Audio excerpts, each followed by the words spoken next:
இந்த தேர்தலில் தமிழர்களின் நலன் காக்கின்ற, தமிழர்களின் நலனை காக்கின்ற நாடாளுமன்ற உறுப்பினர்களாக தேர்ந்தெடுக்கப்பட வேண்டும். தமிழர்களின் உரிமை மீட்கப்பட வேண்டும் என்ற வகையிலே தான் யார் பிரதமராக வந்தாலும் தமிழ்நாட்டு உரிமைகள் நலன்கள் பாதுகாக்கப்படும் என்ற அடிப்படையில் இதோ அம்மா அவர்கள் எந்த பாதையை வகுத்தார்களோ 2014 தேசிய கட்சி இல்லாமல் தனியாக இந்த தேர்தலை சந்தித்து அதன் மூலமாக வெற்றி பெறுகின்ற நாடாளுமன்ற உறுப்பினர்கள் தங்களுடைய கருத்துக்களை தமிழ்நாட்டு நலன் சார்ந்த உரிமைகளை ஆணித்தரமாக எடுத்து சொல்வது ஏதுவாக அம்மாவின் வழியில இன்றைக்கான எடப்பாடியார் அவர்களும் தேசிய கட்சிகள் இல்லாத கூட்டணியை அமைத்து இந்த தேர்தலில் அனைத்து அண்ணா திராவிட முன்னேற்ற கழகம் களம் காணுகின்றது. அந்த வகையில் இந்த தேர்தல் மிக முக்கியமான தேர்தலாக தமிழ்நாட்டு மக்கள் நலன் சார்ந்த கூட்டணி என்று சொன்னால் அது அனைத்து இந்த அண்ணா திராவிட முன்னேற்ற கழகம் தான். மற்ற கூட்டணிகள் ஏதாவது தேசிய கட்சியை சார்ந்திருக்கின்றன.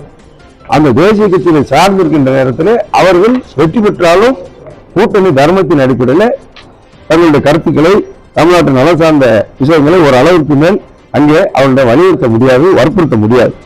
அந்த நிலைப்பாட்டில் தமிழ்நாட்டு மக்கள் 2020 பெரிதும் வரவேற்று இந்த முடிவை பரிச்சாத்தமாக அம்மா அவர்கள் 2014 எடுத்த நேரத்தில் 99% மக்கள் 99% வெற்றியை மக்கள் வாக்களித்தார்கள். 39 இடங்களில் 37 இடங்களில் வெற்றி பெற்றோம். அதே நிலை 2024 இன்றைக்கு திரும்புகிறது. 10 ஆண்டுகள் கழித்து இந்த நிலையைத்தான் மக்கள் விரும்புவார்கள்.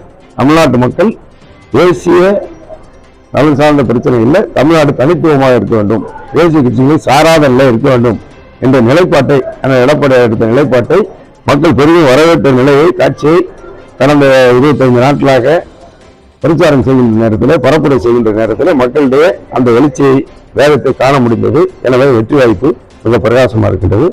நானும் ஜனநாயக கடமையாற்றி இன்றைக்கு வாக்களித்திருக்கின்றேன்.